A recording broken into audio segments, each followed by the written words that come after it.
প্রিয় দর্শক ভাইয়েরা, আমরা আইছিলাম শেরপুর জেলার মধ্যে আমাদের মধুটিলা। এই মধুটিলার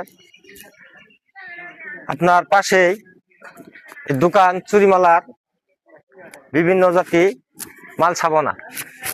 আমরা মধুটিলার ভিতরে যা দেখলাম, বর্তমানে আগের যে জিনিসগুলো ছিল বর্তমানে এই জিনিসগুলো নাই। আইলাম যে এটা মনে হয় আমার লস, তাই আমরা